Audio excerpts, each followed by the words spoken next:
All right, guys, welcome back to the channel. Thanks for dropping by. Um, just jamming out in Publisher today and fostering my affinity for things as always. What I'm going to do today is I didn't really have a plan for this stream. I'm trying to go into these Saturday sessions kind of cold so that I just have a little practice, I guess. Just exercising my creativity and improvisational skills, and also um, it kind of helps push me towards figuring out exactly what I feel like doing and what I think I should be doing. It's kind of a, I don't want to say it's a meditation or anything, but it's definitely some sort of an exercise in um, I'm not sure. It's a creative exercise just to get on here and stream and do stuff and try to talk to people at the same time. And I don't know. It's interesting. So yeah. The thing that's in my mind today is I want to do a couple of little studies based on some artwork by some people that I really admire.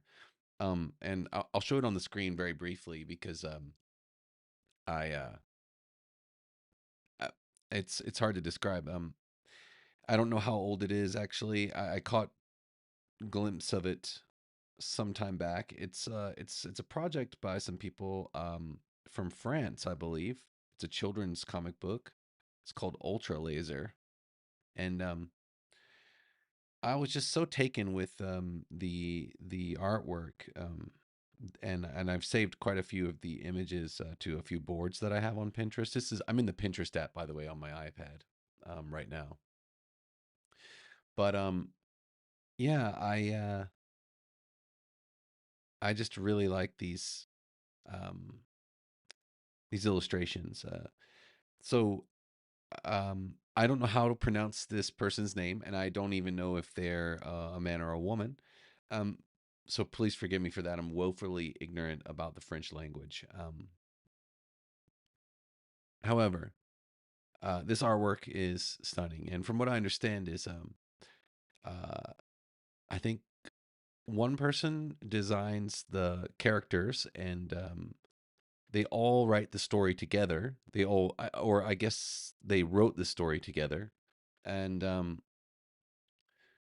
uh, one person does the backgrounds with in gouache, and so yeah, that's how their system works, and I just think it's stunning. I really think the illustration style is just very captivating, and I love the colors, and um, so what I want to do today in Affinity Publisher is sort of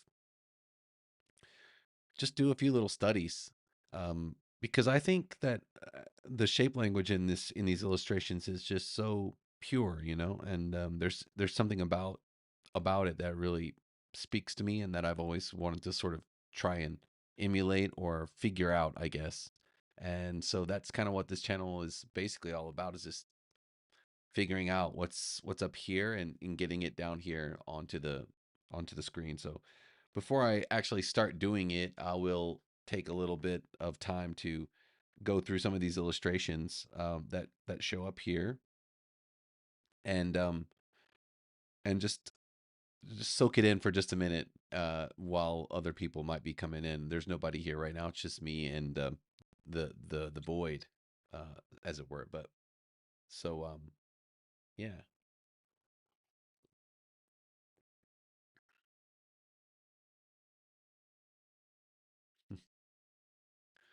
Okay, a little pep talk from the whole from the wife. Okay, man, look at these. I love these.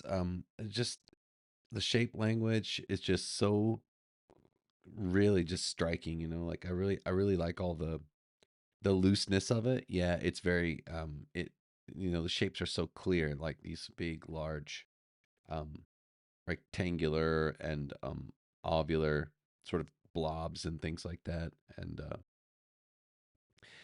it's not too heavy on any kind of you know realistic rendering, you know, like look at the stairs on this building. The people are heading towards it, and it's cool because there's depth there, right? And there's this sort of sense of enormity with this structure that they've drawn in this panel.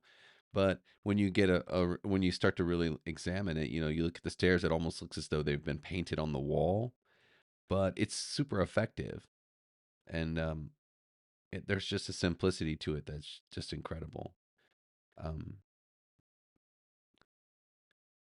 and I don't know, I just I love this stuff. Look at this stuff. There's also this kind of vibe, like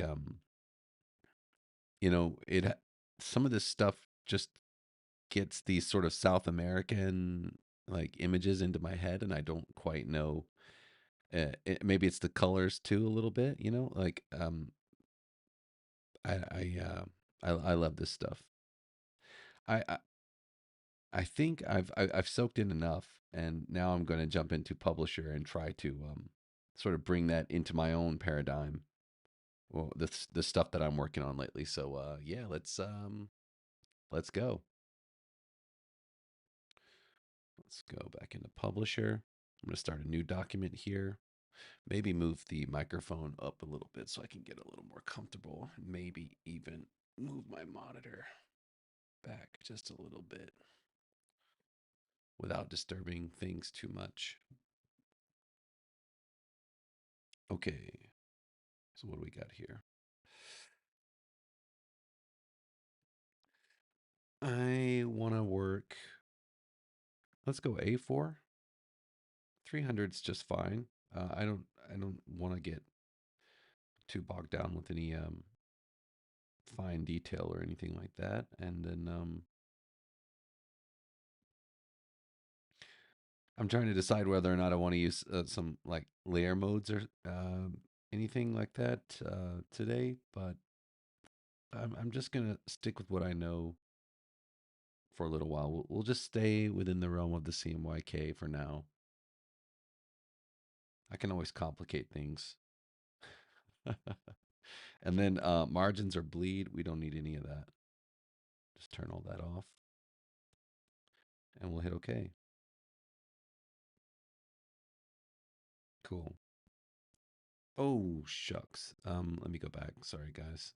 I don't want, I want landscape. I forgot to switch it.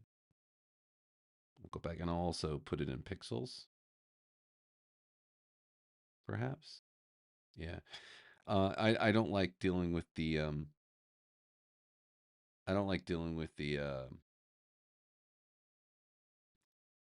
strokes in millimeters. I don't like calculating it. Let's see, horizontally. Number of pages, I only need one. That's a good thing that I came back. Turn that off. Okay. And okay. Let's see. Just want to check on my stream health. Sweet. We're good. So I'll hit OK there. Okay. All right, guys. Now we're good to go. Um, okay, so I'll quickly describe what I'm about to start doing and the reasons why I'm working in Publisher. Um, one of the things that I was really hoping for a long time ago before version 2 came out was that, you know, Publisher would be on iPad so that we could switch between designer and photo so much.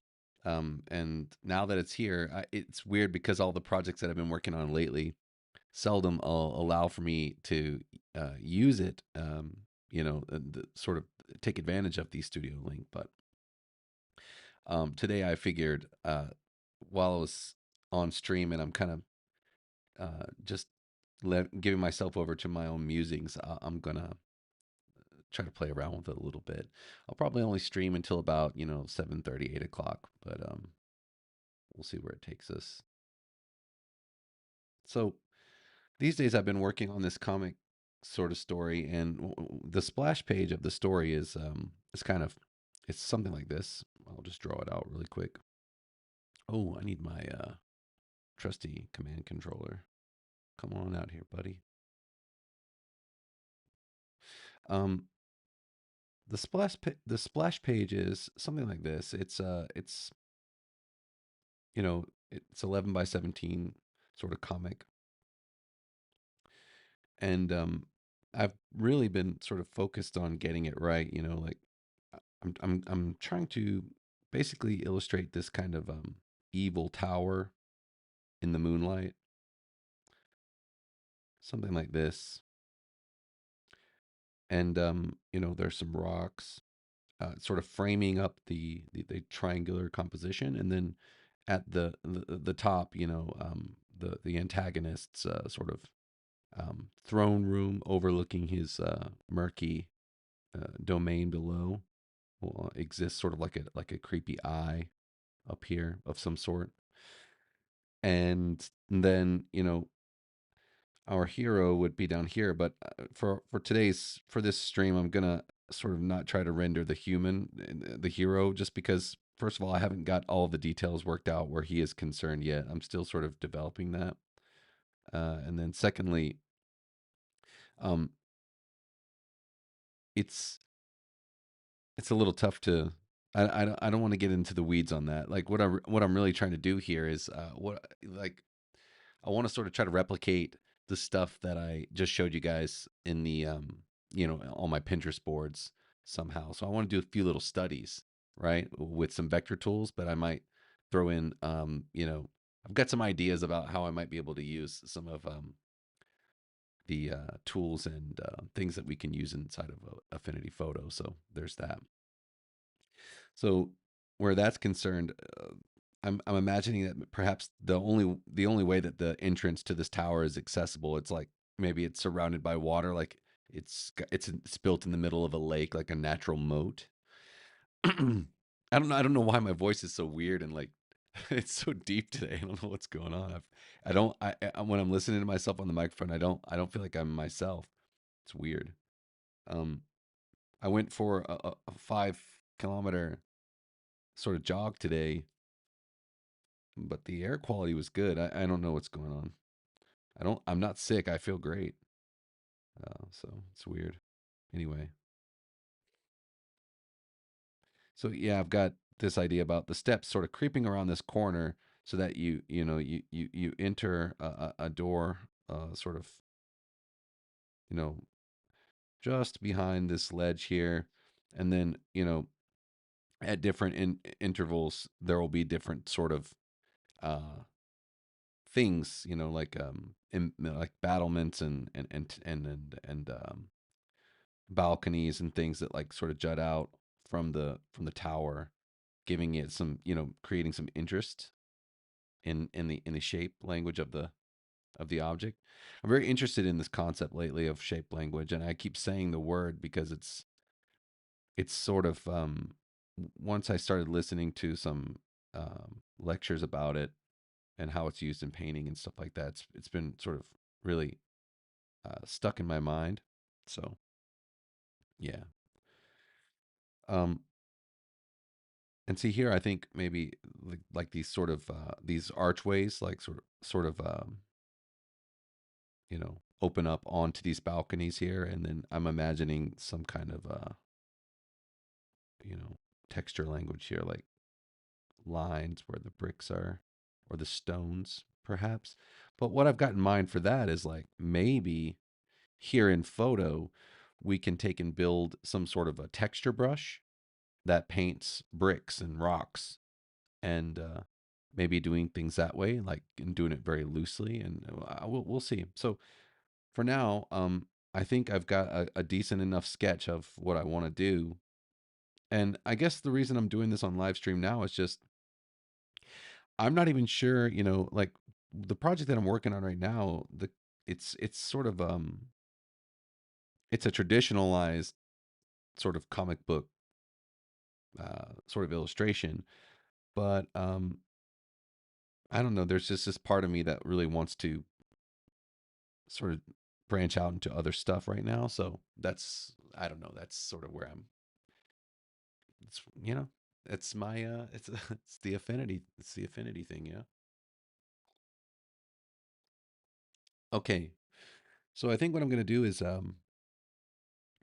I kind of like this sketch. It's not perfect, but I like it. I'm gonna jump back into Designer here and sort of try to figure out a basic sort of color scheme and like uh, vernacular for the sort of textures and sort of appearance that I want this image to have. So that's what I'll be working on. Um,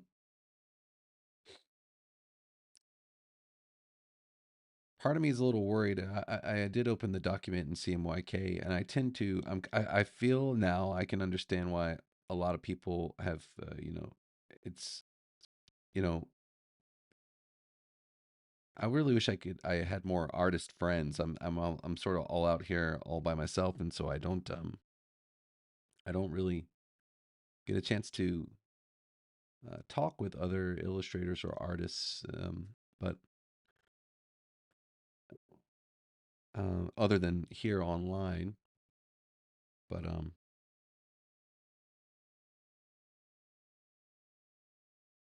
wonder what their opinions about such things are. Actually, let me go over here.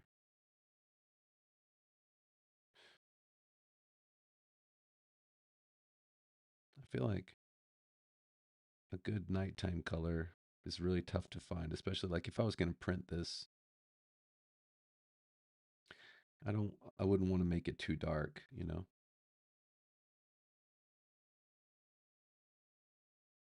see, what's that? I feel like I want purple. Oops. One second there, guys. I know what the problem is. Hold on.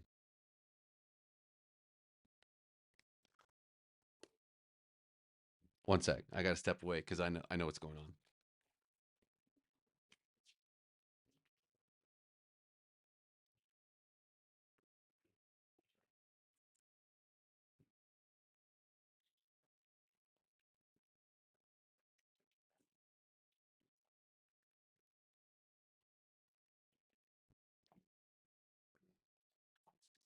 Okay, sweet. That shouldn't happen again.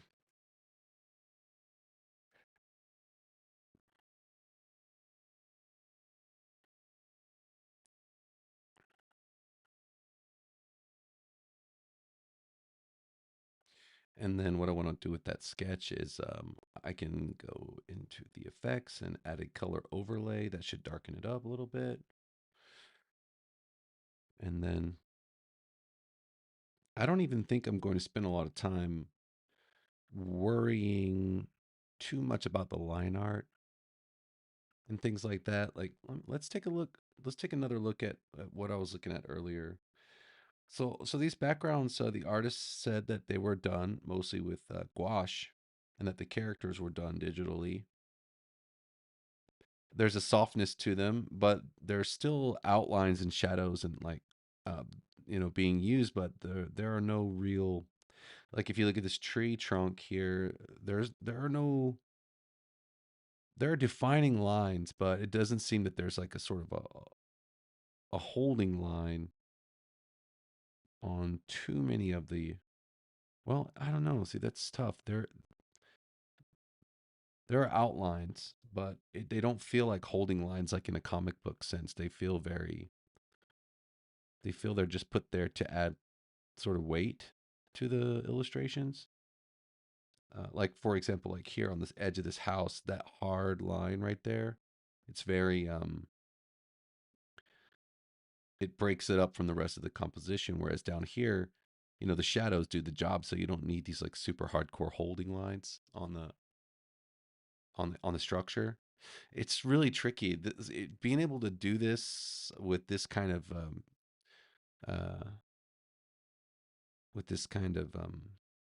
attention is not easy. I think because once I get going with an ink brush, I just want to like the whole thing's just going to become a black and white illustration. I'm not really practiced at it. That's kind of why I'm doing this little study here. But yeah, okay. So I'll have to keep that in mind. But right now, I think maybe I'll just go in here and start throwing down some shapes. Let's go with a pencil tool. Maybe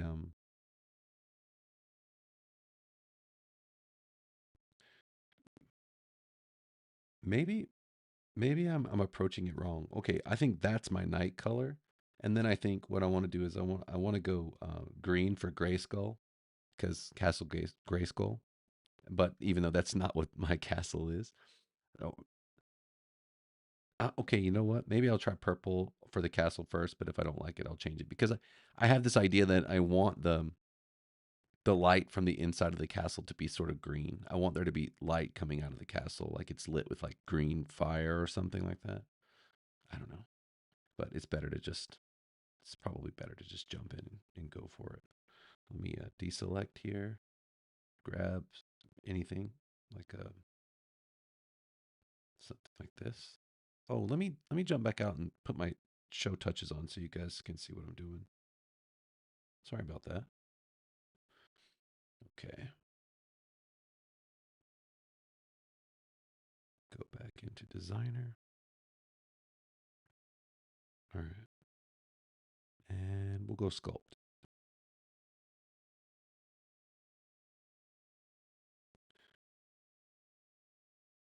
Maybe I won't go green. Actually, yeah.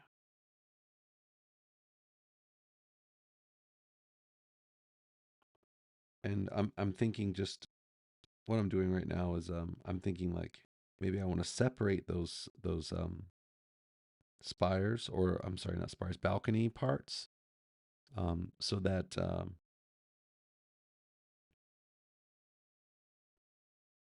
I can sort of manipulate them separately later in case I want to make them bigger or smaller. They don't give me too much of a problem. I like using the pen tool in polygon mode so much, guys. It's so awesome. I wish there was a different I wish there was another mode for the pen tool that would draw similarly to this, but in a more I guess you could say that sculpt with the pencil tool works a little bit like this, but what I'm hoping is like, how can I explain it? So the way you draw with it, like in polygon mode, is I just drop my cursor here a little bit in advance of a little bit behind the last place I stopped, and it will continue like sculpt, right? But I mean, it only draws straight lines, which is super cool. I mean, I don't want any changes to happen to the polygon mode, God forbid. But I do really like um, the way it works. The way polygon mode works. I really appreciate it. Oh, and I've got some strokes on these things, which I don't want. So let's and then also I'll probably have to remember to set up like a style library for this project. So in case I come across like a cool style that I want to keep, I can maybe put that into effect.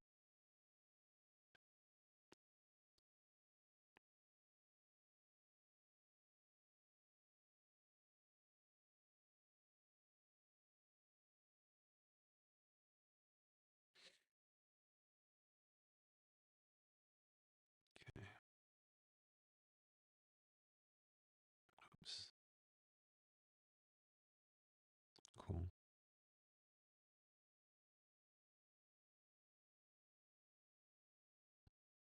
Yeah.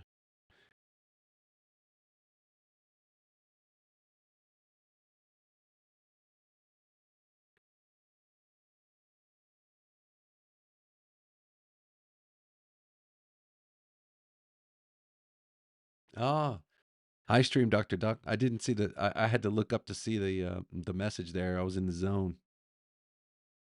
Thanks for dropping by. Man, I'm just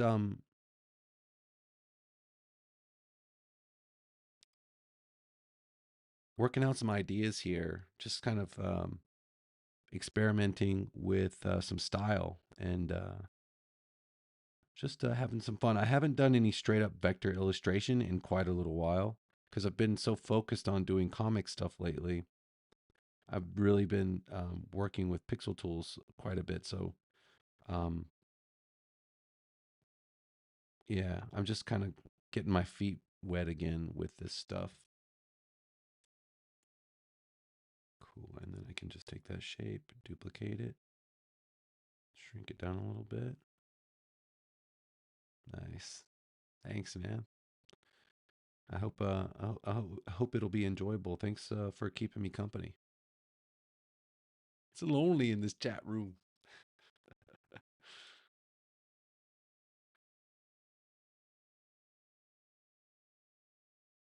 Okay, cool.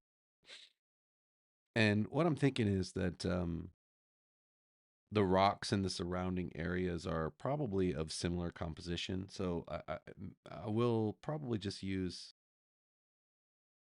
another greenish sort of color, or perhaps maybe a purple color, just to break it up a little bit. Maybe the rocks that make up this place are not exactly, um, maybe they're not exactly. Uh, let's see. What I want to do is I want to separate my layers really well. Like so, I want to. I'm gonna. I'll put a vector layer here down below, and I'll bring the background into that layer. I'll keep all the castle elements on its own layer, or on their own layer, rather. And then I'll put another vector layer, and that. So let's do it like this. Sorry. I'll grab all this, throw it in there. Grab this, throw it in there. All right. So now we have some order in the chaos.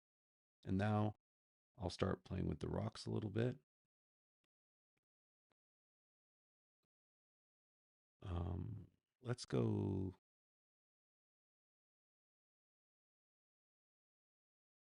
Oops.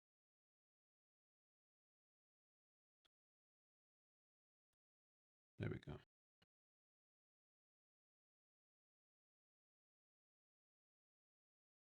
Yes. Sometimes I feel it's tough. Mm, when you start to get older, I guess you realize that like time is not infinite, right? So you you start to realize that how do I say that? Let's see. Let me do it like this. I'll make two stones. We'll make a stone like this, and then I'll put one here like that, and then I'll just close it up with the node tool. Cool. I still got it. I've still got my vector tweaking skills. Yeah, it's like I want to do a lot of experimentation, and a lot of artists, whenever I love I read the Affinity Spotlight articles. It's weird, I really like the Affinity Spotlight website. I go there a lot. I don't know, I'm sure a lot of people read it, but you don't really hear it talked about much. It's one of the unsung great things about the, all that's going on over at Affinity, and a lot of times the artists on there, they give these great, they give great interviews over there. They're real simple interviews. I wish, man, Affinity, if you're listening, you guys should film some interviews. I think I love the articles and everything like that, but I think also people would really just like to listen to artists talk, and you know, I mean, I'm sure that costs money and time, so maybe that's not always the best thing, but man, yeah, right.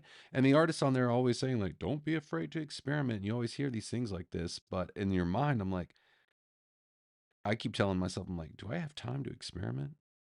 I do. I do. If you make time to experiment, you'll have time to experiment. I guess that's the conundrum. Uh-oh. All right, I'm gonna try it. Here we go. Four fingers, cusping. Nice. It's all coming back to me. This looks too much like a cloud, however. I don't want my rocks to look hyper lumpy. Maybe if let's do a little bit of an experiment using our new tools and stuff like that. It's very exciting. Double. duplicate that up. With this new one, I'll just take the knife tool.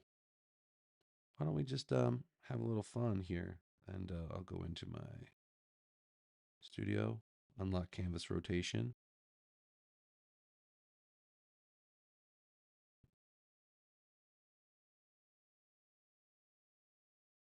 How's that?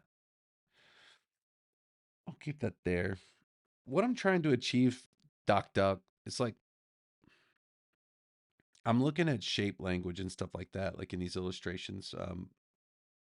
This is from a book called Ultra Laser. I talked about it a little bit when I started the stream, but I wouldn't say I'm trying to replicate the style per se. I'm just trying to let it sort of guide me towards something, some sort of new paradigm for myself, like a new, I don't know, I just need to feel something fresh today, that's all. I really love these illustrations. They're super cool.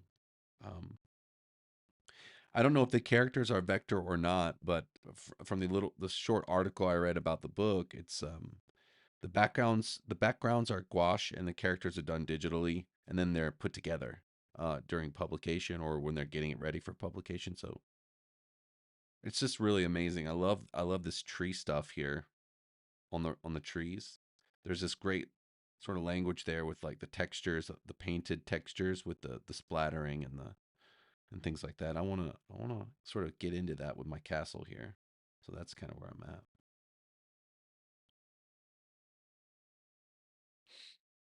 Yes, exactly. Let's get the old knife tool out. Man,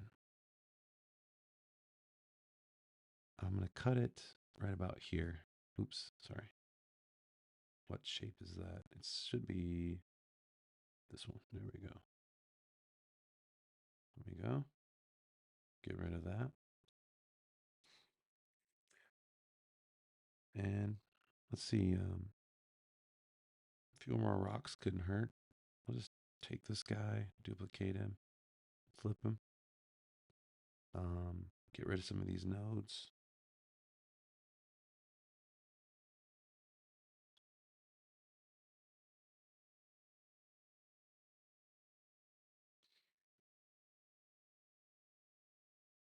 Okay,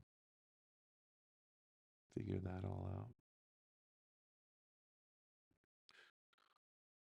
I'm trying to stay true to the sketch because I think, when you do your sketch, it's like that's the first sort of connection where your brain is kind of screaming at you like this is what I want, but your hands don't know exactly how to do it and then, you can't do all of it with just your hands. You've got to figure out all the other parts with your mind, like how do I do this color? How do I make this texture? You got to figure all that stuff out.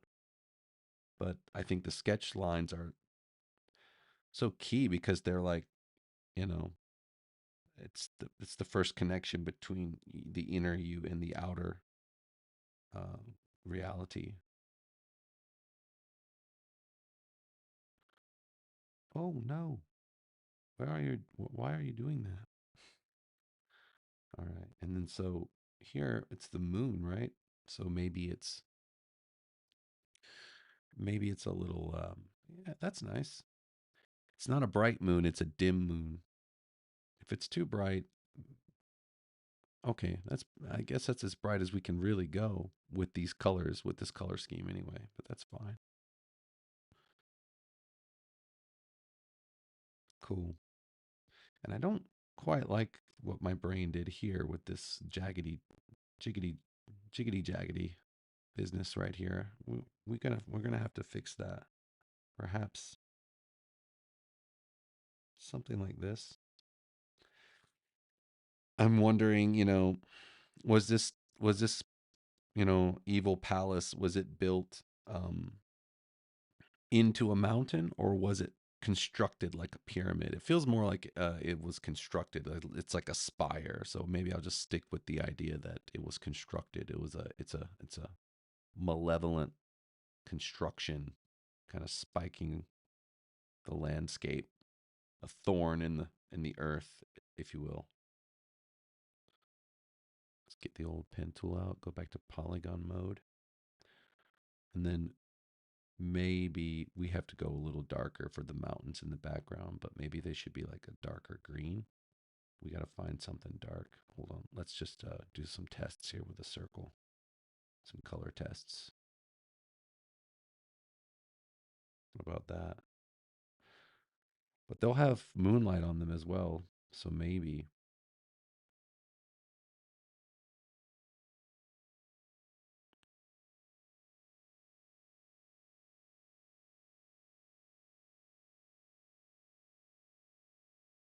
maybe another form of purple.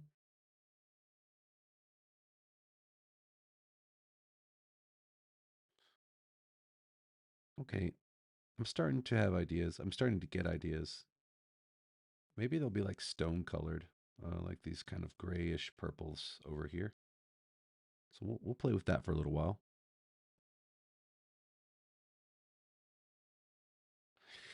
Yeah, man. Yeah, I agree. Stream Duck Duck. Sometimes sketches do feel more lively. I'm really struggling with all that lately. It's like I wonder if style gets. Some people think like I've seen so many videos about how to find your style, how to do this and how to do that, and I think what happens is people struggle to find their style. Perhaps for me personally, I'm drawing a lot lately, but I find that it's almost as if there's part of my brain that says this is how you should do this, right? But there's this other part of my brain that it's just trying to it's kind of my automated response to paper and pencil. So like there are these shapes that I always want to make and there are these things that I always want to do even though they're not necessarily correct or attractive, but there's something that feels good about it to me, and so I'm trying to like listen to the dichotomy and kind of wade through it, and then maybe at the end of that process there will be something which might resemble a style.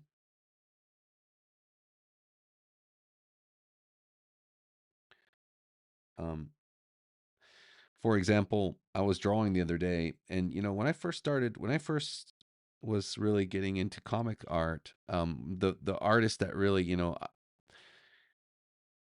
it's weird. I didn't have any real interest in comics up until like the middle of like 10th or 11th grade in high school. And I mean, I was always drawn to art. My grandparents were always sort of guiding me towards that sort of activity, like and encouraging some sort of talent that I guess they perceived that I had. But like, um,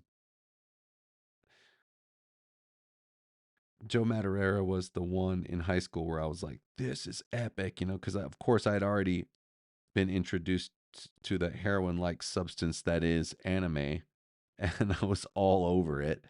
And then Joe Madureira comes around the corner, and I lost my mind a little bit without knowing any real history. But then, now that I'm older and it's like I've had plenty of time. I mean, I love to read stories. So I just love stories, like I love fiction, I love horror stories and things like that. So I do a lot of reading of those type of like I love short stories especially. And um I don't know.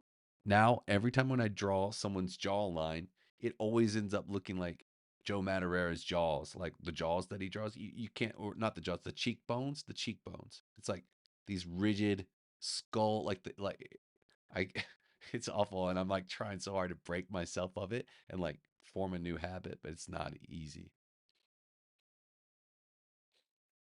Yeah, style is just an aesthetic and techniques, just like anime, flat coloring and cell shading is common. Yet again, experimentation, just going for it. Isabel. Yeah, one thing that fascinates me many times are, yeah, man, I'm not sure if I'm following you exactly on that, but I love to see some like Renaissance or post Renaissance, like uh artwork. The misshapen people and the iconography in the artwork. It's yeah, and then yeah, okay, exactly. That's exactly what I'm talking about. Although I can't, it's really tough to put that kind of a concept. You know, it's just I'm wondering. So what you have to decide is these days it's also everything's tied to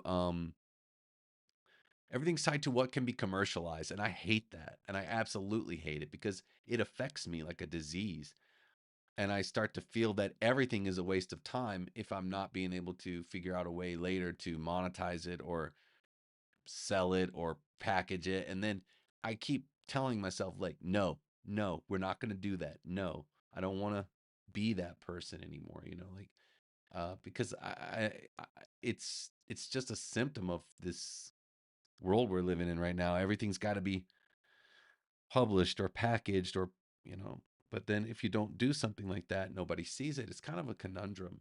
And then that's when this idea of style creeps into my head. But I'm thinking that with things like this ultra laser that I just showed, those guys, they put that together out of passion and enjoyment and love, and I feel like that's the kind of stuff that becomes popular. And even if it didn't become popular, uh, I bet it felt so good. I can just feel that feeling from it. You know what I mean? Like, I bet it felt so good for them to create it and finish it, and just having that on the shelf. When you're old and gray, you can't even move your hands anymore. You're like, yeah, I did that. That's cool. I wanna have that kind of feeling. That's right. All right. Oh, you know what I should do? I should use some rectangles and just make sure I provide room for let's see, we'll put this. Yeah, that's right. All of that should be correct. That's fine. I'll put this with the here with these guys. We need some rectangles for those stairs. And I think at some point I'll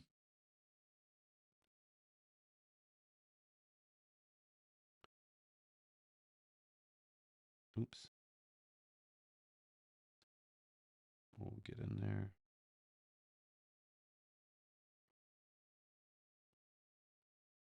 Oh yeah, we need that water too. There's water down here. I forgot to mention that. There's water here. This place is only approachable by boat. Yeah. So we need like a lake. We need some sort of water substance down there. And I moved my background, so we're gonna move that back. And now we'll get another rectangle. We'll duplicate this one. We'll bring it down. We'll figure out what the water color is. Is it this? Oops. Did I duplicate it or not? No.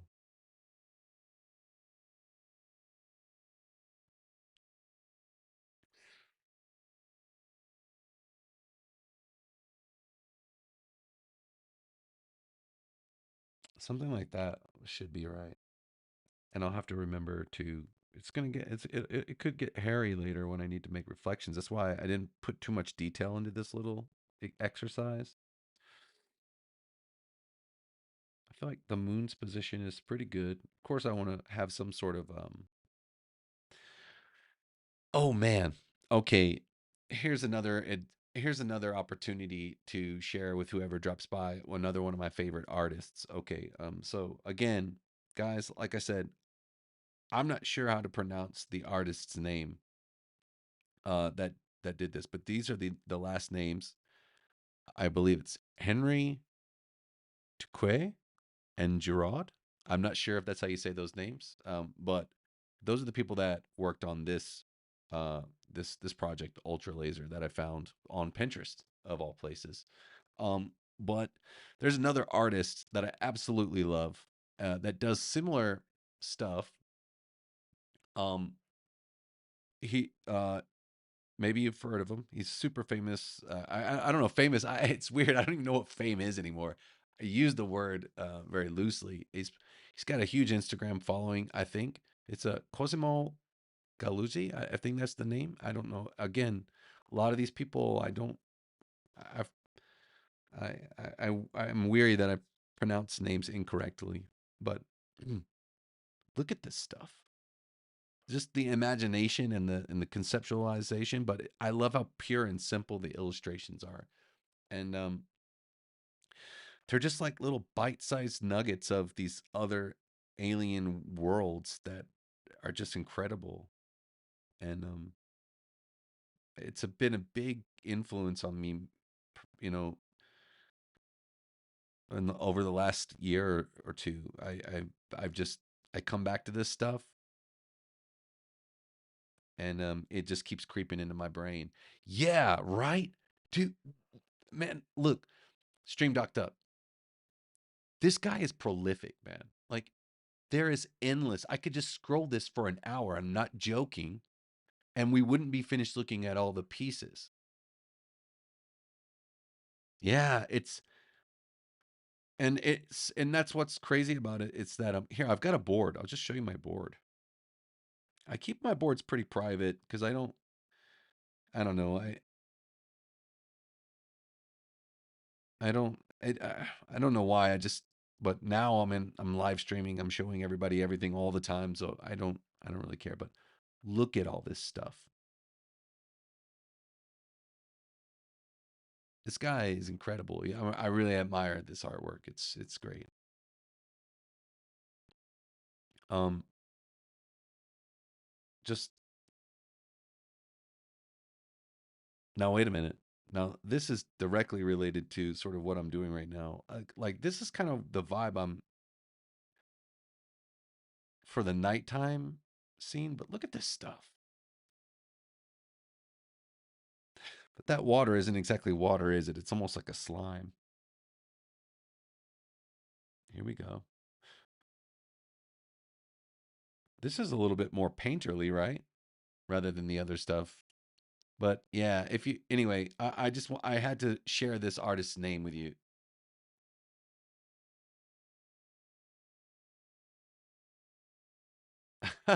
Good artists copy, great artists steal. Yeah. Oh man.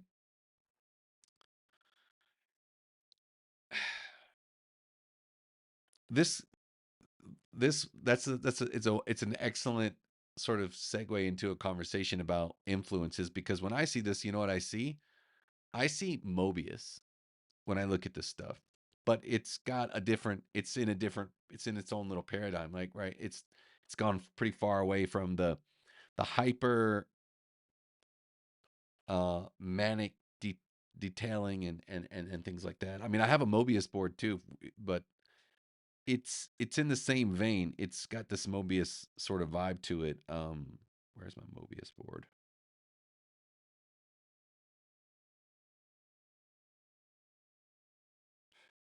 Where are you, Mobius? There you are. Um, like this? Yeah, it's related, right? I mean, I'm sure this guy is taking inspiration from Mobius. Yeah, the color schemes, the use of saturation, like except Mobius had this way that I gotta admit I'm really fond of doing it myself. Like I love the details. I love adding chips and notches to rocks and scratches on things and like that. So I don't know, and like this, like the elephant's hide, it really resonates with me. And it's almost like a meditation, when you get into it yourself. So yeah, Cosmo Galuzzi, Mobius, the three French artists that I mispronounced their names, probably. Anyway, yeah, that's where my head's at lately. It's good stuff. All right, let's try to make a little progress on this illustration. It's about 7:20 now. Um, I think I've got elements in place that I can use, but now I got to figure out what do I really want to do. The first thing I think I want to do is I want to figure out the light a little bit more, like how the light may be affecting this situation here, and then perhaps also background. Um, so I'm thinking like, first of all, maybe for starters, let me. I kind of like this situation here with the idea that it's actually not quite nighttime yet wherever this is, and the moon is out. You know how the moon like sort of creeps out before night has actually settled in. You can see the moon in the sky, kind of like that sort of a deal. And I have to admit I'm a little bit influenced by the last few images that we looked at. Yeah, I just think those artists are awesome. I think they deserve, to be well known. Let's see here. And then, oh, I forgot. Um, I've got to figure out. So we're gonna add one more layer. Let's see. Is that my water? What is that? There's nothing in there yet. I had an idea to. I want to know what's going on. What are the lights inside the castle? So that's sort of what I wanted to figure out. Let's go with an orange situation before I try to get all mystical and magical.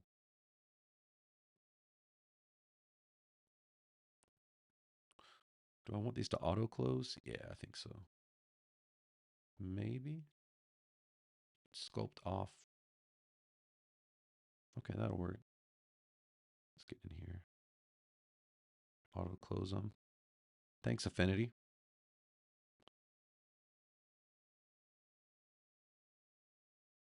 Okay. Yeah. Cool. I kind of like it. It really pops against the rest of the image, right? And then I'm thinking that there'll be some cool moonlight on the side of the spire there. Like if I duplicate this layer, I can duplicate this layer. I'll change everything within it to the moonlight color, right? And then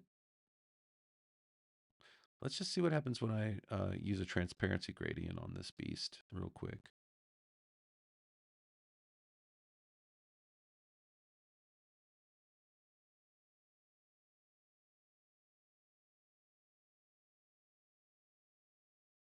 Do I want to go that way, or do I want to texture it? I think I want to texture it because I definitely want to texture the stones and stuff. And then I got to figure out how I'm going to approach making doing the holding lines and things like that.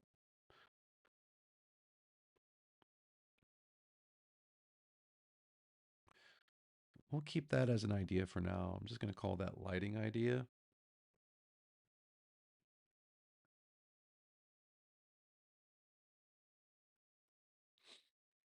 Turn it off.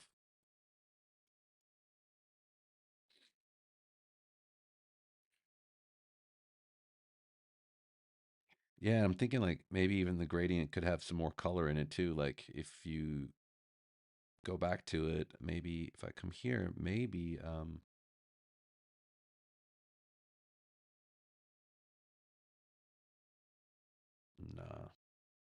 maybe that's not right.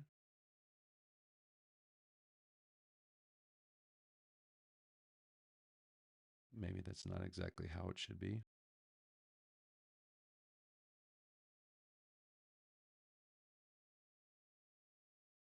Ooh,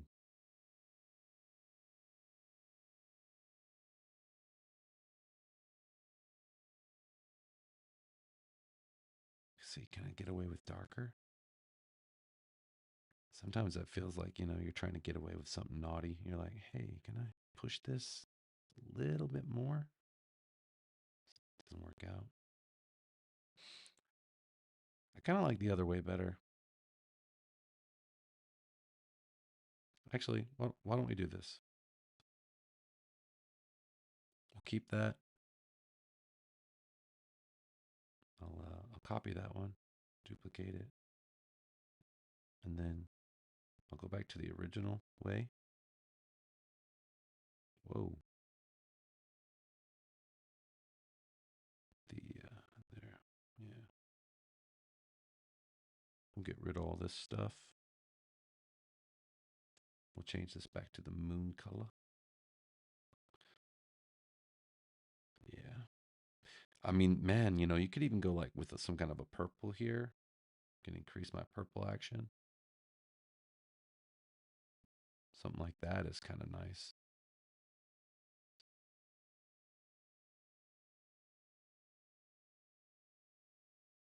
It's pretty cool. All right. Okay. So now what do we do?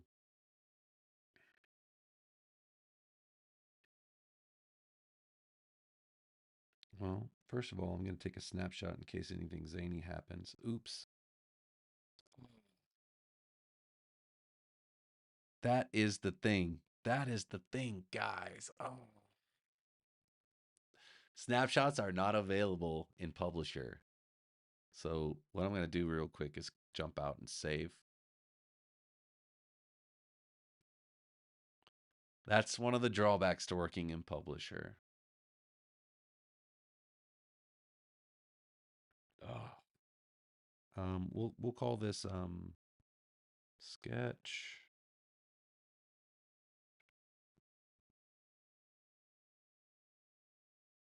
Saturday 2023 6/17. Cool. All right. Cool. All right. So now I think maybe what I should do is try to do a little study about how I'm going to treat this stone situation. So what I'm going to do, I'm going to jump into designer. I'm going to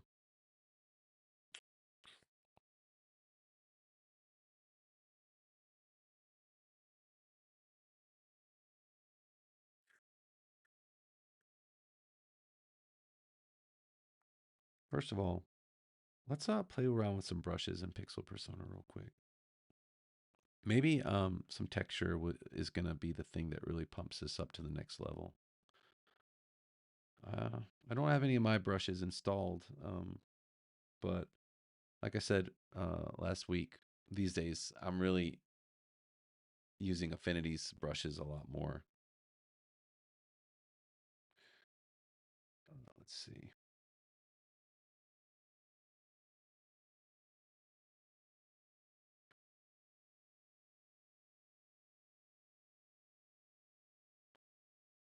Let me just go on a pixel layer. You wouldn't be able to. That's the thing too.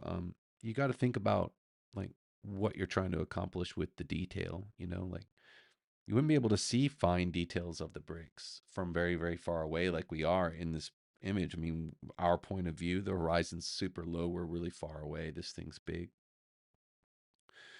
Um, we wouldn't be able to see like speckles on the stone.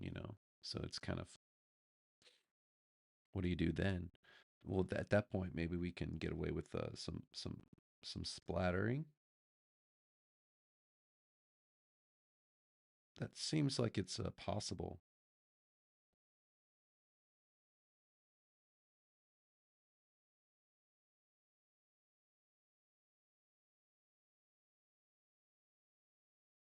Perhaps.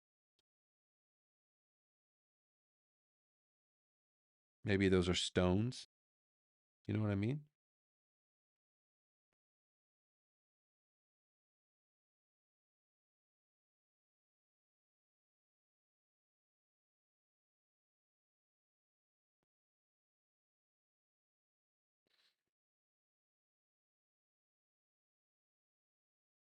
Oh, that's much more effective. Okay, cool. I kind of like what happened there, though, so I'm going to leave it. It's kind of a happy little accident.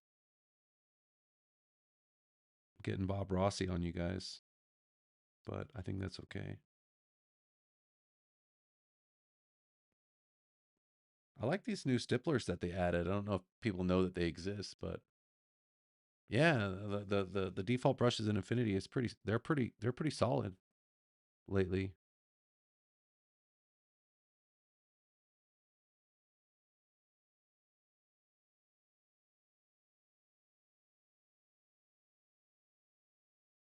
That's true too.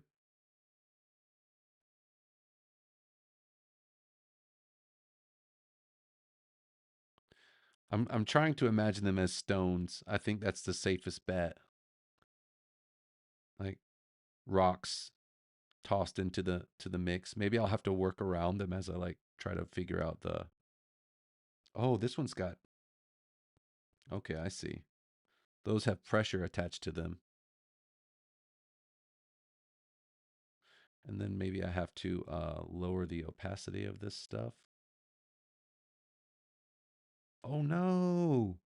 Oh no. We made a huge mistake. Let's see. Let's go to the history.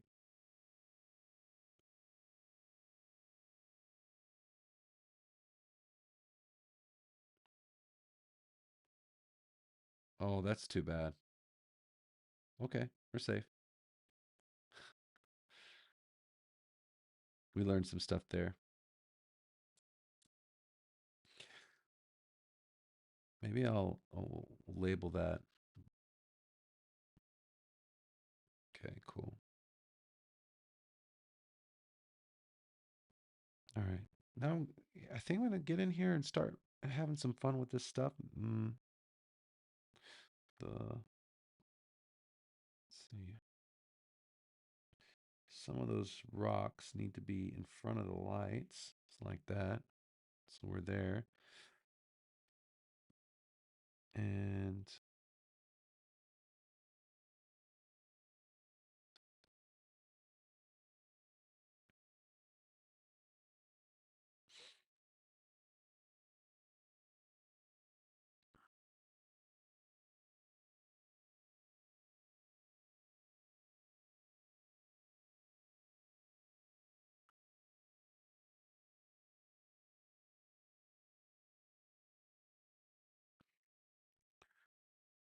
very clumsily operating today.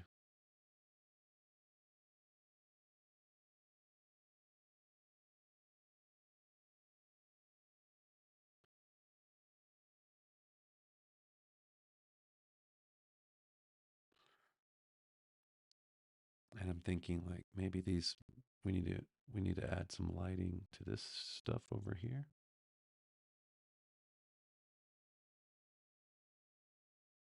Again, this is the moonlight.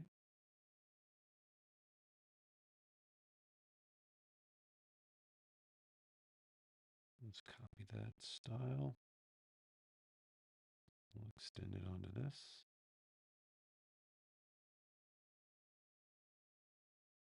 Oops. Paste style.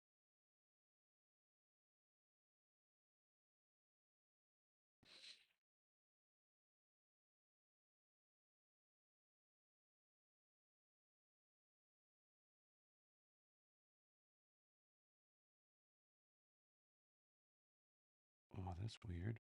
Why is it doing like that? It should be in the front. That's why.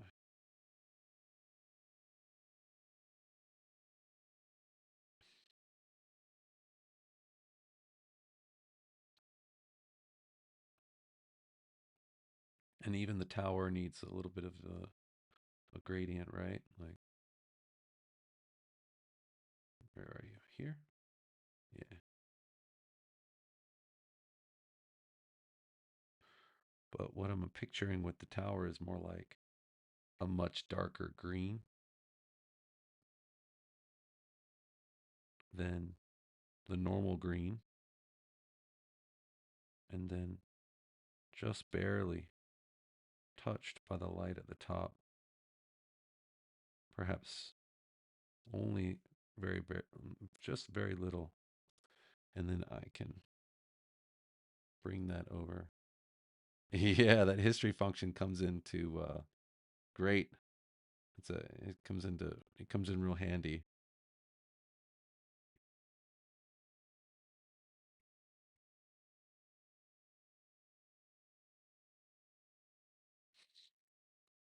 That works out pretty well.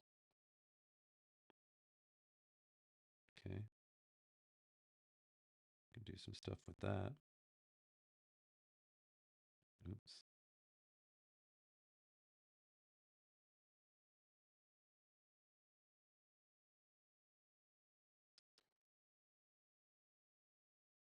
here, this is where we gotta figure ourselves out with this kind of thing.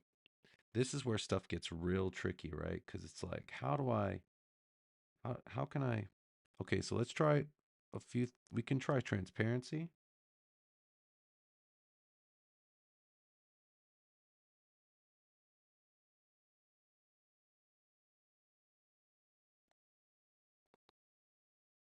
and it sort of feels right, right? Um, let's go over here. I'll just select these with the move tool to make it faster.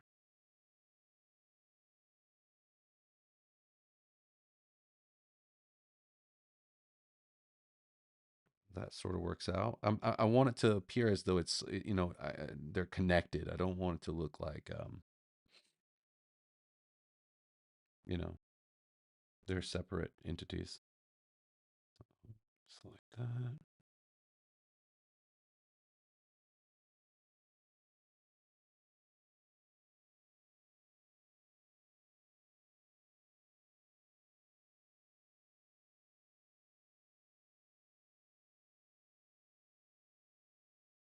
Oh, that one's a little challenging because of the shape.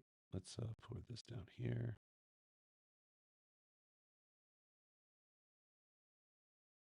There we go. That's pretty good.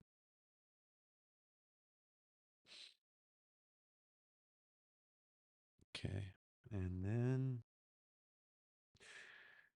maybe with these windows, I'm just kind of going through and like finding things that are sort of off and trying to sort of get them sorted out. So I use the knife tool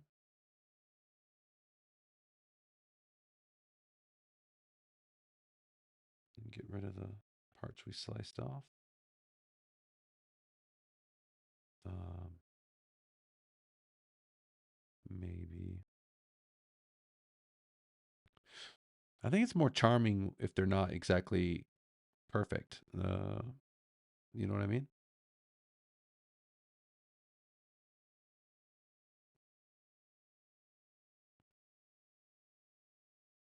Right. And also, there's isn't there a little spire underneath them?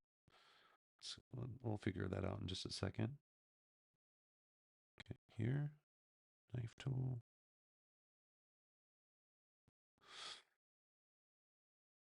Okay, it's pretty cool.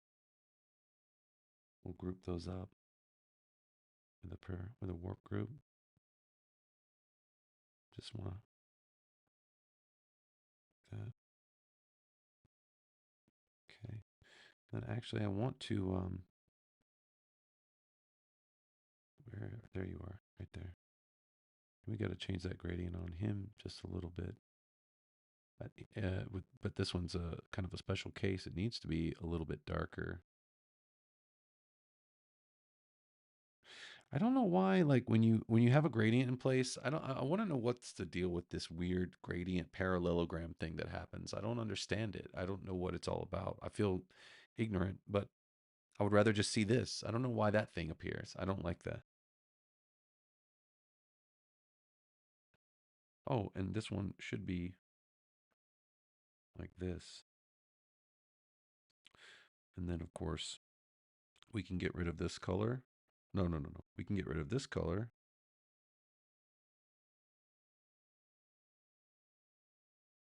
And we'll just say that that's happening like that, and then there. And then with the transparency gradient on that one, perhaps we don't necessarily need it. Let's see. Maybe it needs to be elliptical down here, like this. It softens it up quite a bit. That's good. Yeah. Cool. And that's exactly what I wanted to happen with the stairs there. I really like the way the stairs came out. That's nice. Let's see here. Everything looks good. I'm no longer losing the stream. And then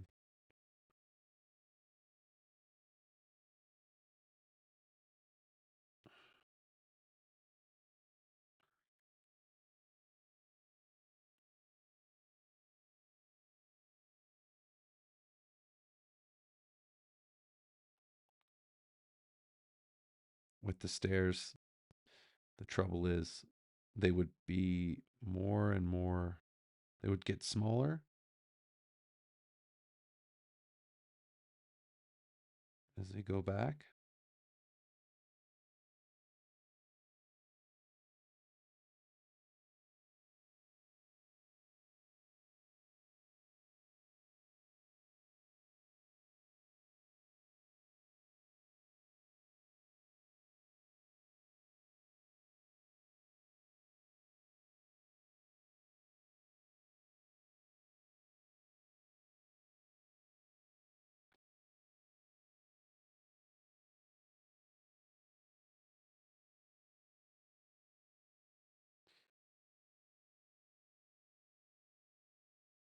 Until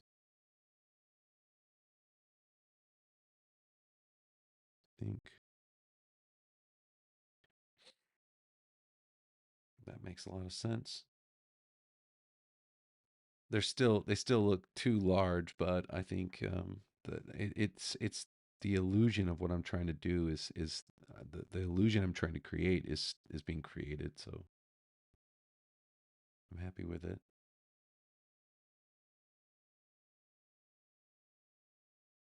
but it doesn't make perfect sense yet. The stairs need to like the edges over there with the where like the hard corners. They need to have relative similarity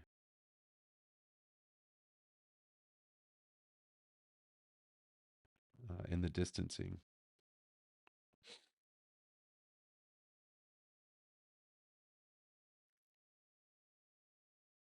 the way that they space as they repeat.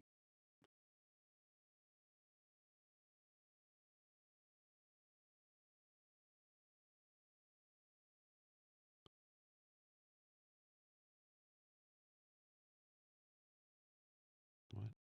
Come on, what's going on here?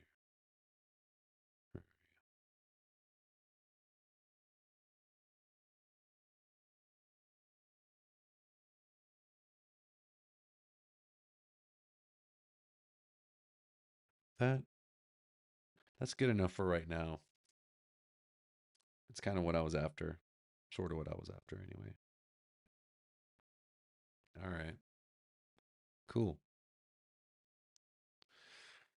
Okay, let's see here. So now what?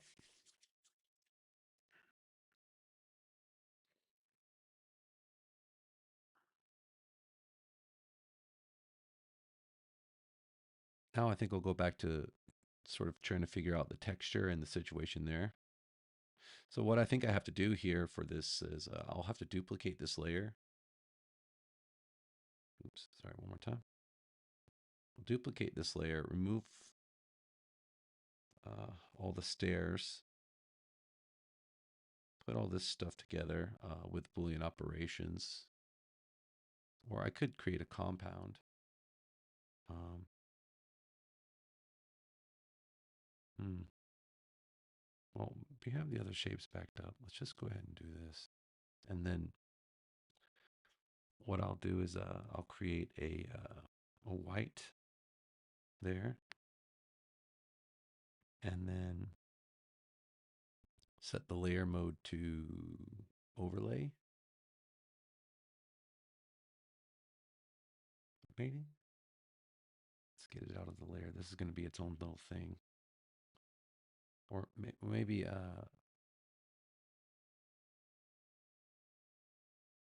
yeah, we'll have to, no, darken, I guess. Darken or multiply. And then I can come in with the colors that I want and sort of have them multiply on top of that. So if I go and I go to photo, grab that brush again.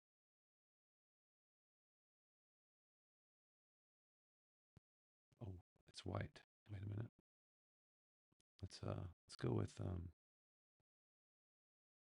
some kind of green.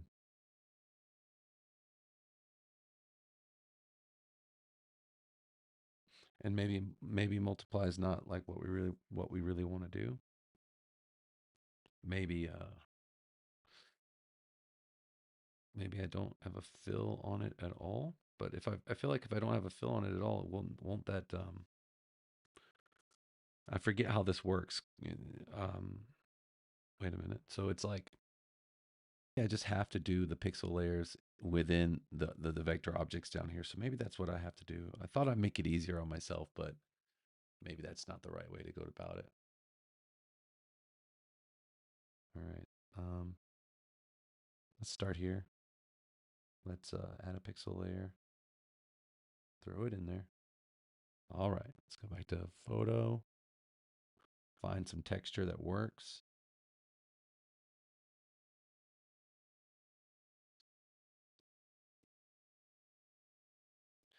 Is it even in there? Oh, there's no color. Okay.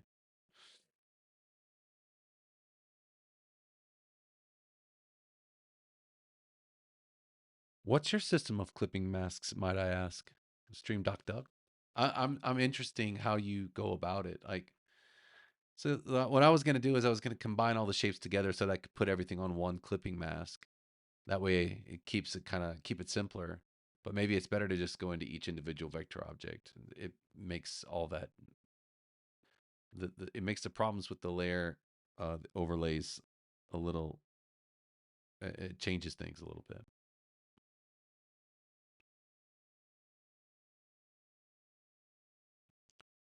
Kind of like this splatter situation here, but again, like I said, I guess it only makes sense if it's if it you know because there's so many ways you can go about it.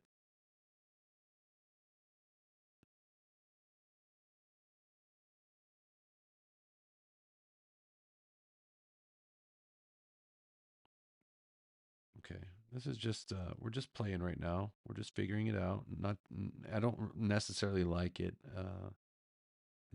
It's actually way too much. What I need to do is make it like a little sparser, a little more sparse. Like I kind of like the bigger dots, something like that. Hmm.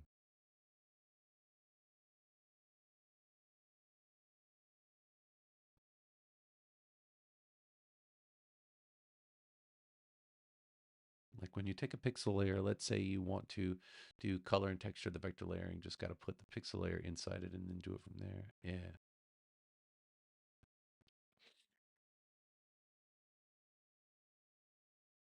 Yeah.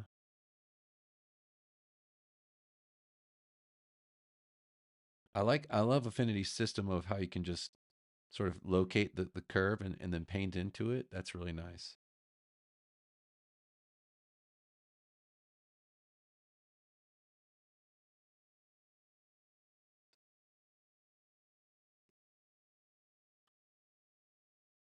Okay. And so what I want to do is yeah, go in and kind of figure that out.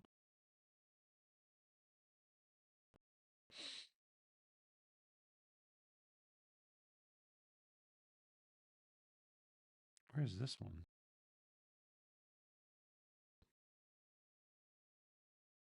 Oh yeah, little guy right up here. We forgot about you, bud. Sorry. Let's get you sorted. Ugh, hate that thing. And then it's all the way on the bottom too. Not good. Sorry, guy.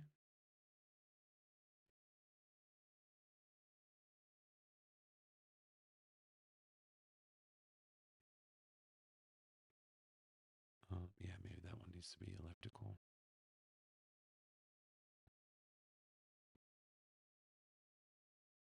Okay, something like that.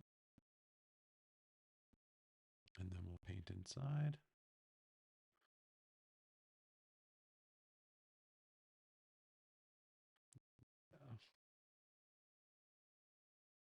Okay.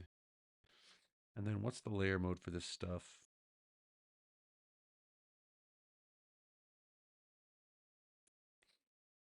So what I'm thinking is like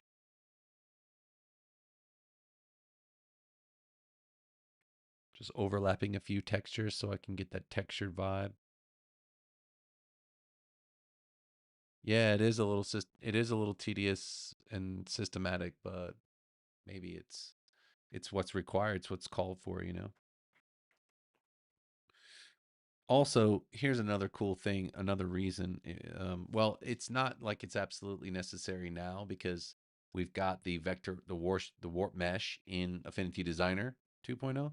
But another reason I wanted the um, Studio Link on the iPad is so that you can do stuff like this. Like with this one, let me find it. Where are you? There you are. Like this one. So what I wanted to do originally from the beginning was go in here to the filters, um, perspective. Oh, wait a minute, live filters, warp mesh, right on that pixel layer,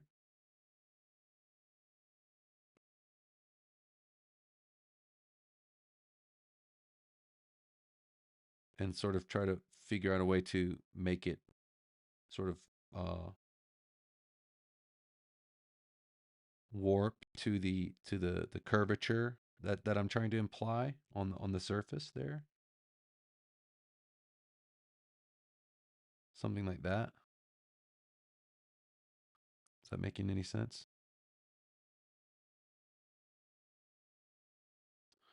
I'm really bad at manipulating the warp mesh,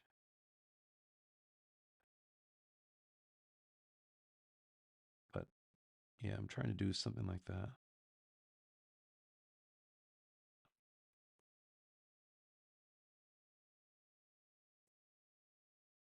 Yeah.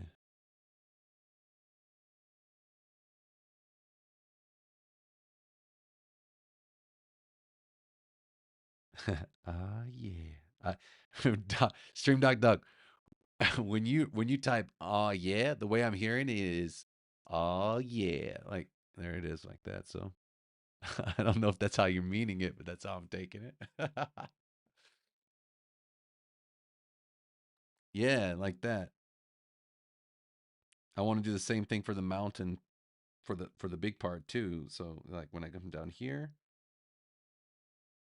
I'll just go back to that filter, go back to the warp mesh.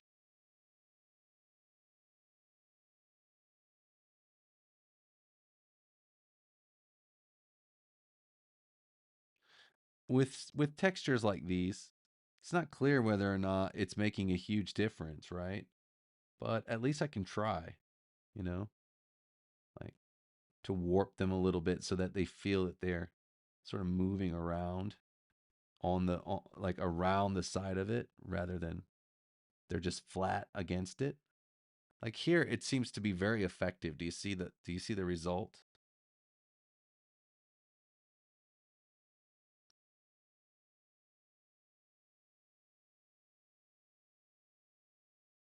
And this thing is kind of a twisted mountain of evil anyway, so it's kind of I don't mind if it gets real twisty. Okay, nice.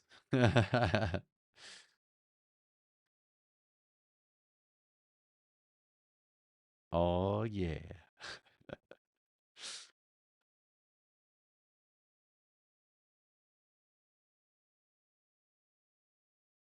Can I say can I just say right now like, while I'm on stream that I'm so impressed and just like sort of wowed by the way Affinity handles. Like for an iPad app, there's so much power in here like no crashes, nothing crazy. I haven't had any weird glitches or anything like I see a lot of people complaining about a lot of stuff lately, but I'm thinking to myself, guys, I don't think we've ever had it this good.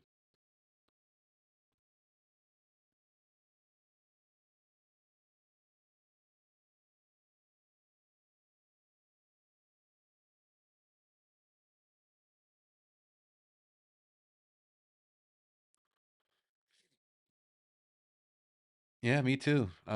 It's definitely been my experience. I haven't had any kind of issues or anything like that. So I just when I hear people talking about it, I'm thinking to myself like, what are you guys talking about? Like,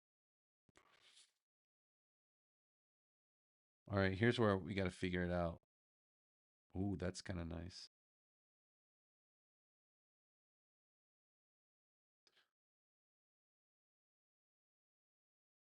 It kind of matches the moonlight there, and I can always mask out those parts there that are kind of interfering. Yeah, I've been, man, I'm okay. So I'm still on the hunt for my next thing. Like I think I need a larger drawing tablet. Like maybe can't see, but like right now, um, my eyes are kind of they're starting to die a little bit, and because I've been at it for like almost an hour, and or a little over an hour, I guess, an hour and a half maybe. Um, anyway, uh, working on something bigger would make me pretty happy these days. I'm shopping. I'm a big fan of XP Pen, but I'm getting really curious about Huion. I hear their pen is just awesome. I hear the nibs don't wobble much. They're almost fixed, and they're calling it Pen Tech 3.0. I really want to check it out.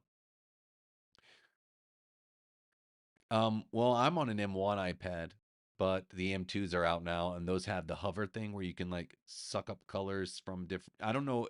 See, that's the thing. I wonder what M2 iPad users' experience is with the iPad. I'm wondering if because it seems as though if you want to stay competitive, a company like Affinity, they've got to stay ahead of the curve a little bit, like um, you know, developing and making sure everything's smooth on the latest models. Maybe I don't know how that works. Can't imagine what managing like a software, engineering wing of a company would be like. You got all these operating systems and all these people and all these needs, and I try. That's why I can't. Man, I don't work for them, but it's like sometimes like I feel like when people come in there getting all snappy and snarky and stuff like that, I feel like they have no idea. It's just but maybe I don't have an idea. So I have to admit that.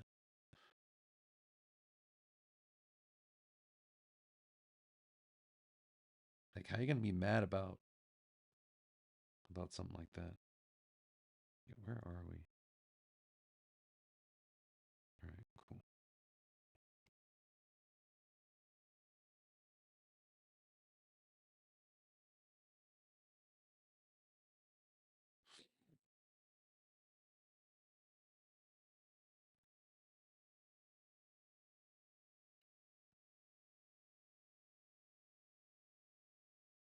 Ah.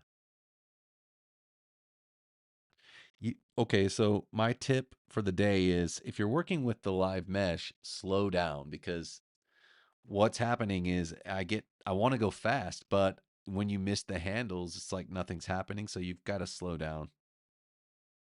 You've got to have a pretty good degree of precision when you if you want to work with the handles on them.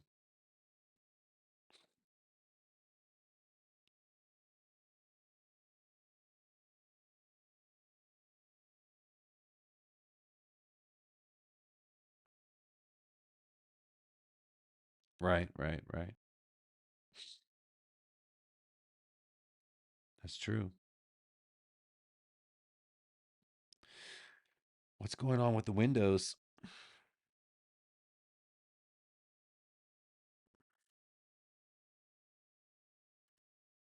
And so I feel like I want to start getting in here and painting some details, but I'm a little bit scared. I got to be honest. I don't quite know what I'm doing, and I'm starting to get I'm starting to get fatigued a little bit. Sketch is almost I can just kind of turn it off at this point. And we need another stair. We need a stair that's in front of the rocks. That's going to be tricky. Let's take one of these, duplicate it, cut it, and go to the rock layer, paste it,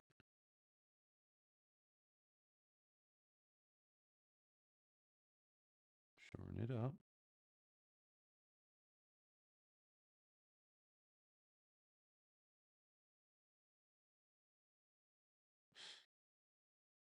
And then maybe erase it with an invisible rock here, like this one, or maybe just hide it behind there. Yeah, that's all it takes. Oops. And then I'll just I'll have these. That'll be part of this layer. There we go. That problem solved. Okay, and then I'll go back to the original layer and get rid of those parts that I don't need. Say goodbye to that one. Say goodbye to that one. And then, yeah, we'll go in here, take care of that. So that's cool. This is our little boat landing. I may have to like split this into a two-parter, guys. Cause I should probably finish up by around 8:30. I'll try to stick with it for a little bit longer. Because I would love to finish this little exercise. I think it would be beneficial.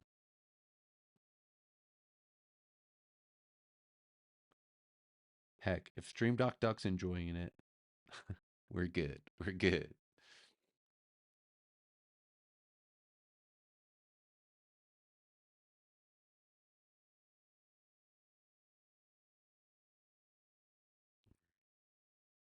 Whoa,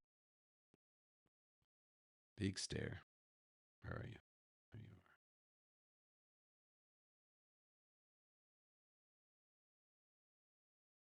are. Okay.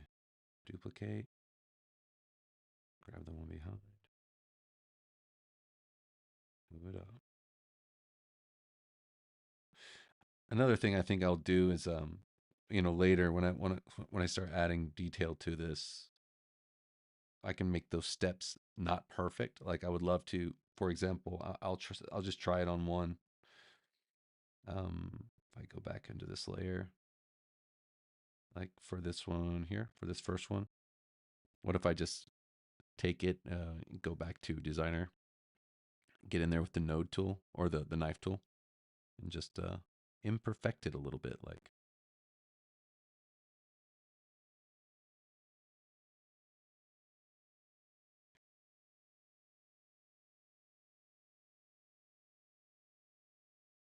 Oh, sorry, which one's the main part? There we go. Okay, so get rid of that, and then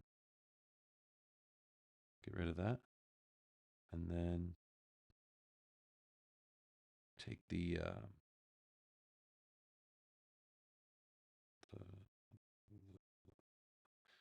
that's that so that's something that I'm not a fan of. The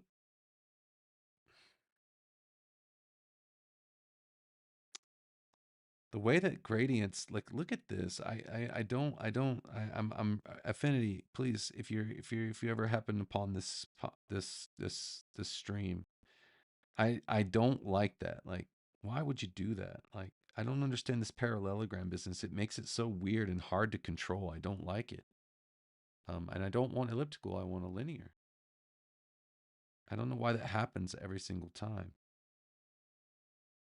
Here, things would be different, actually. Things would go like this, right?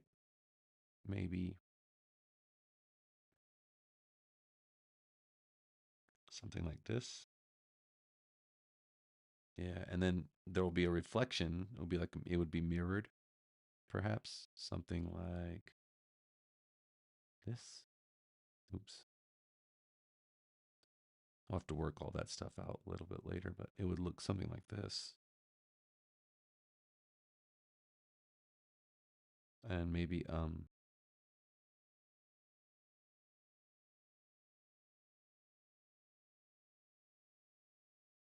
nice. Thanks, man. Look at that reflection. I'm so stoked about that reflection. I think it's pretty fun, but yeah. And then why don't we just have a little fun and do a rock reflection too? Maybe that'll make me feel good. Let's do a little duplicate, do a little flipperooski, a little bit of this. Um, Reflections are interesting. I don't quite know how they work. They seem to work like mirror, but it's based on the viewer's point of view. So there seems to be, so I would say maybe go down with it like so, and then maybe use a transparency fill across it. So something like this.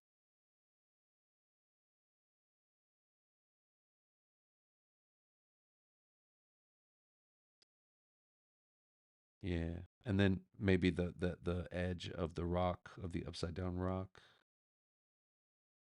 would be a little harder here. Like there would be some kind of a darker color, like for the shadow, perhaps. Oops.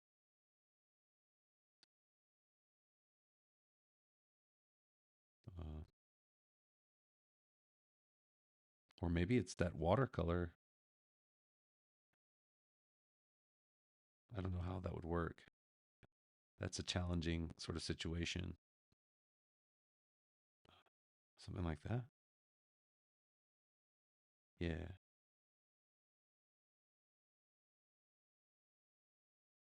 Yeah, man. Reflections are a beast. I don't know. I don't know. I don't quite know how to handle them. You know, it's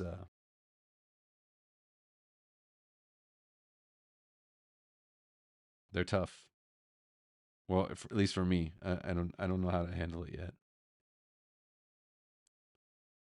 And then maybe I go back. I go back to the transparency tool,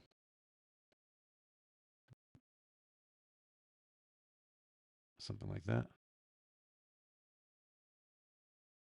Maybe, but we'd have to. You gotta. You gotta.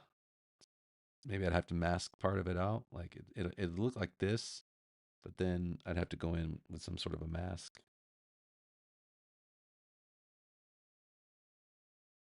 Uh, yeah. Gosh, I don't know.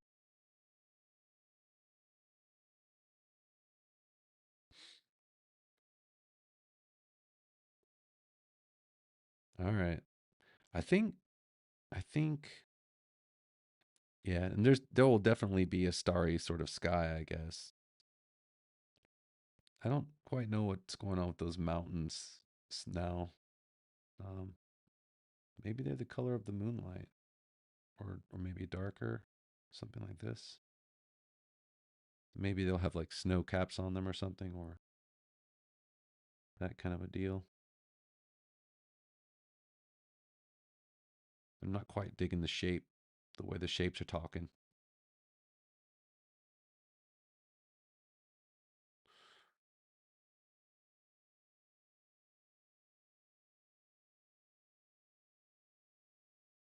Yeah, they are pretty far away.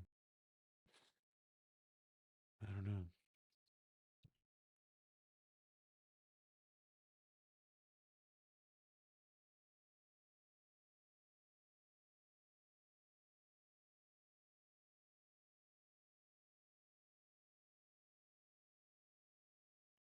99 minutes in on stream. Yeah, I know. It feels like, yeah, that's true. That's true. It's just that, the images from yeah, I'll have to do some studying. I think what I'll do is I'll like come back and hit this up next Saturday. Well, I'll continue where I left off. And I'll do some prep in the meantime on next week, and I'll do is I'll try to figure out what's going to happen with the textures and sort of the overall style of it, because for example, I feel like I want to come in here and I'm just gonna play around now for the last 10 minutes of stream here. I feel like I want to come in and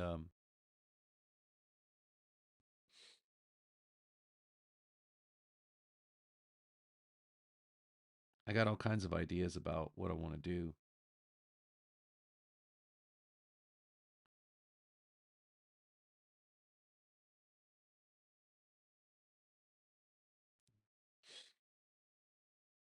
Kind of want to come in with something sort of painterly.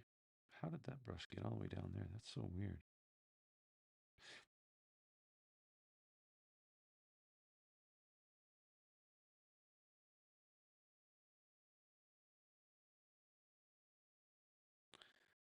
Like, let me take the moonlight and then maybe, go in here. Let me just make sure I add another pixel layer here. Maybe I need like an actual paint brush, like or maybe dry media would be more appropriate. I'm not sure, like because of the rockiness of it. Like I am sort of taking this from the inspiration of like children's illustration, right? So it's kind of finding the right sort of texture for that. Um, let me just play with the brushes a little bit.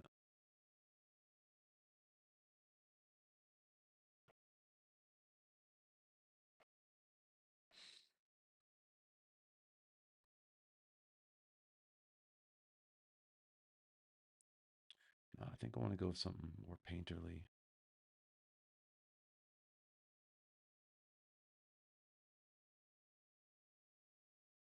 Yeah.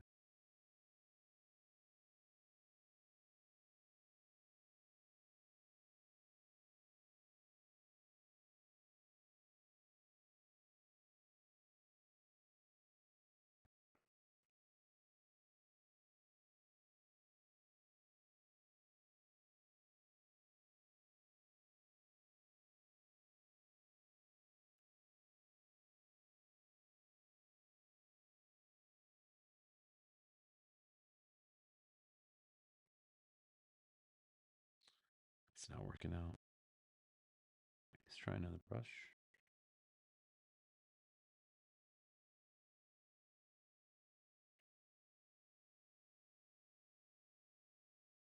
That's it. That's the one.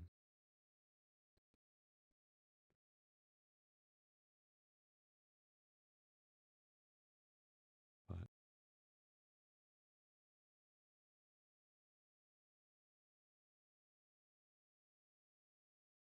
something like this, it feels like. And then maybe go in with some kind of a brush and do some holding, like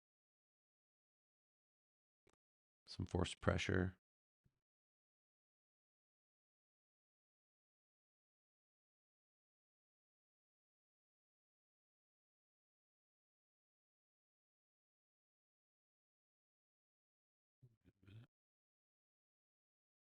Oops. Or maybe something like what I got going on here.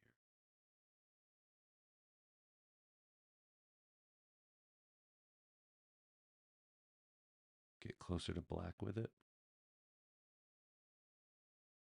Yeah.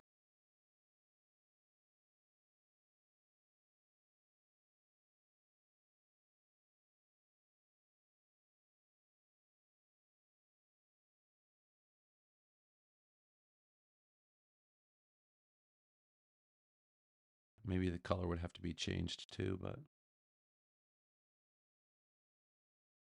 maybe I just go straight up ink with it.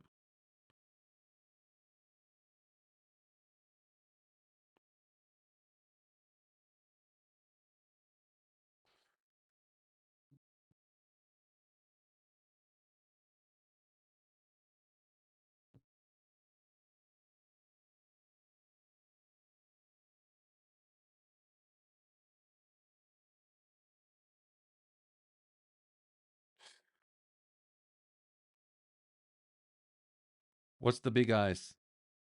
Not looking good.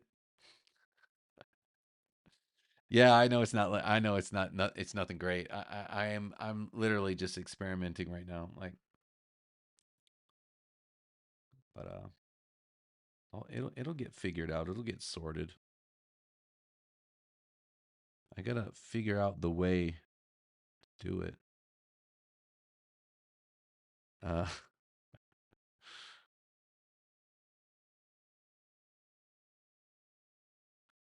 yeah. It's like I can't remember. I don't know if I want to put in details like that or not.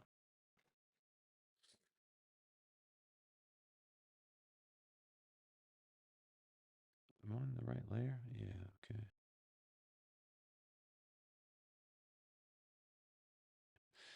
Probably best to just do something like that with the clipping mask. And I wonder what this looks like. What does it look like with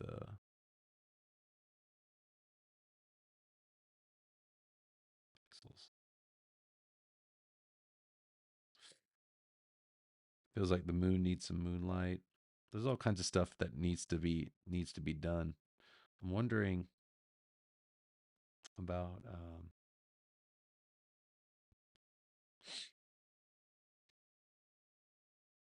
oh whoa.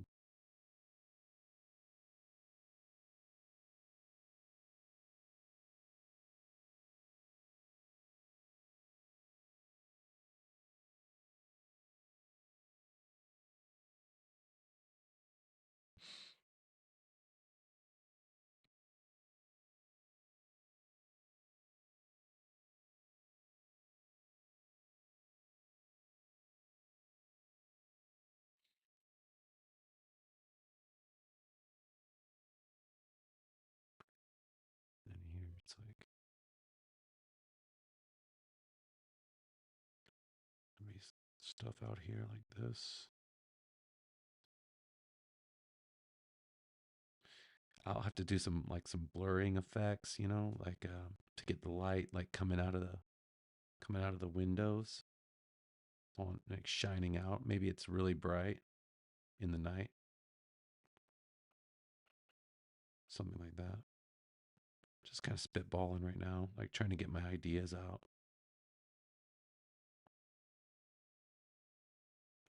What I'll do is I'll save this piece. I'll work up some.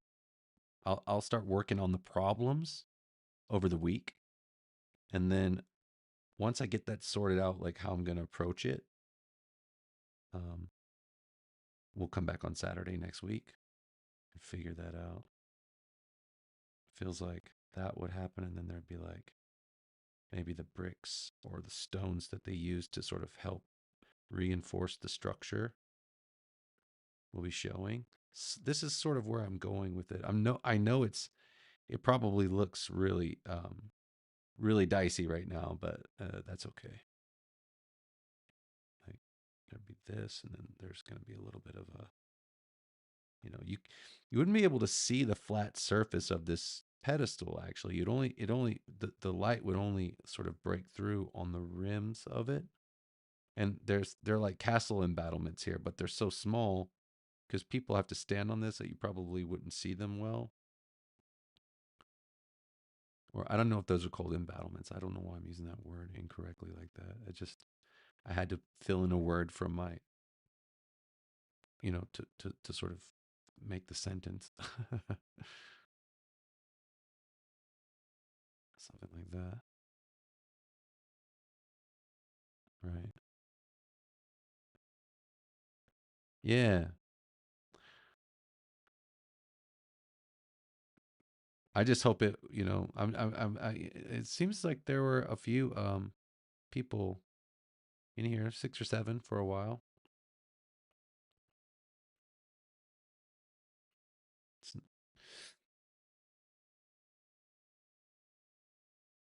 yeah.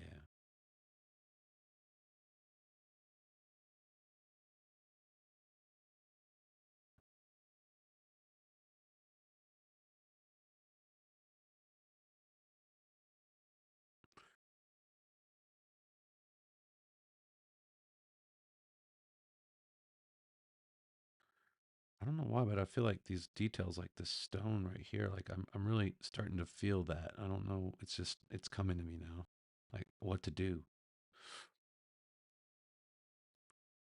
And maybe this stuff needs a little more cyan to be to really work.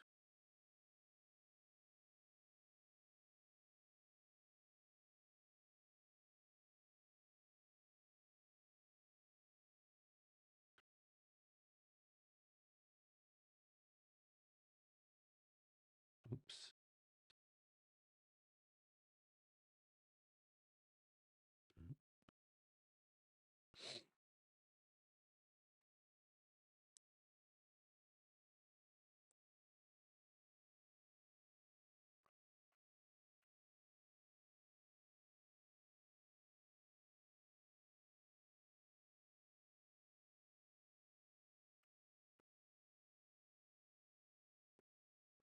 Can you expand on that, Doc Doc? Like, what do you mean? Like, how does it apply to this situation? Like, you mean like what's in focus and what's not in the composition? Is that where you're going with it? Because I'm actually following you if that's the case.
Right, right.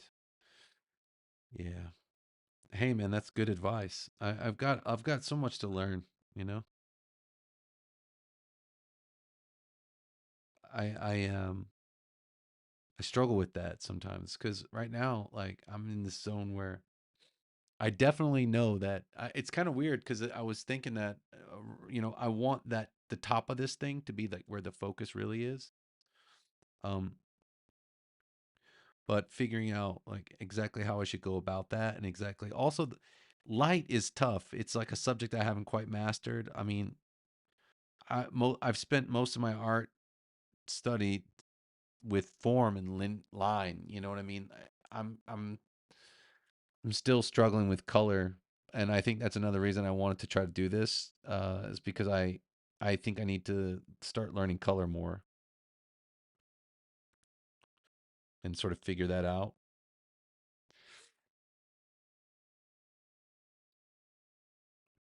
Like for example, right here, it seems to me perhaps that like this would be better if it was. It seems like there'd be shadows here, like all along this side. It wouldn't be that much detail,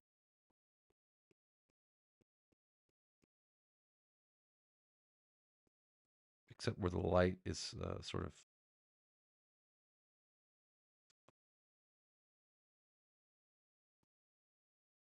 poking down.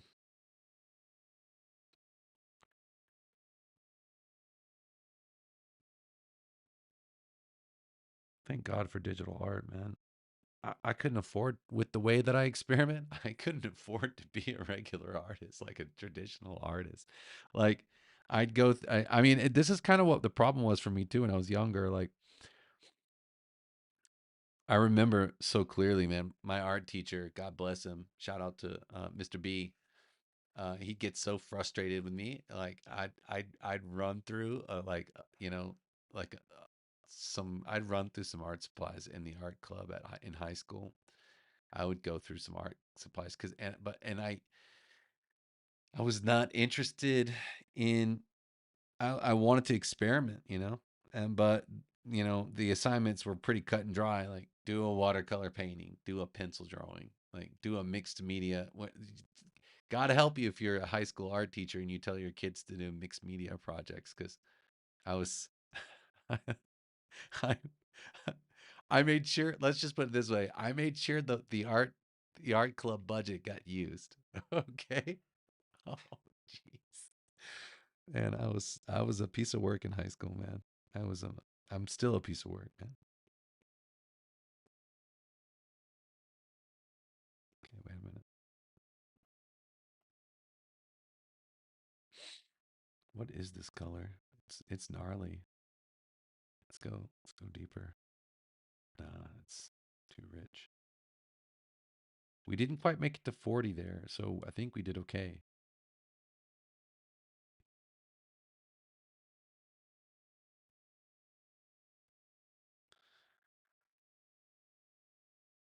Yeah, man. I don't know why, but that seems to work a little bit. Like something like that. We'll go back to the original color.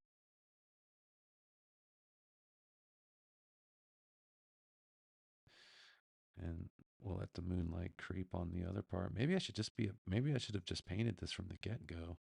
The artist did say that their backgrounds were done in gouache, so maybe I'll figure out the gouache brushes for next time. Come back and hit this up in a different way.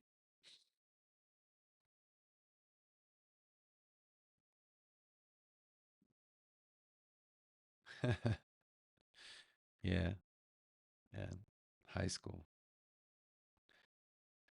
Let's see. Oh shucks. Okay. Gosh. Well, there's something here. There's something here. There's something. I, I'm I'm putting it together. The puzzle. The puzzle is being put together in my mind, slowly but surely. And I think, yeah, like if we could just get away with a little more, um, like just bring that purple in just a little more, and then darken it up at the very end with the more blue, something like this. It's very Castlevania somehow. Okay, all right. It's pretty pathetic, but it's okay. It's okay. I feel like something's happening, so I'm gonna stop here. I'll for the day. Thanks for coming and hanging out with me, Stream Doc Duck. I really appreciate it. Anybody else who dropped by and just observed, thanks a lot. It doesn't look like much right now, but the ideas are coming, so maybe it'll turn into something cool by next stream. I'll do some research. I'll do some style experiments. I'll save them and I'll explain all that to you guys. That's what we'll do next Saturday if you're up for it. Stream Doc Duck, be good, man. Yeah, it's a placeholder, just a placeholder.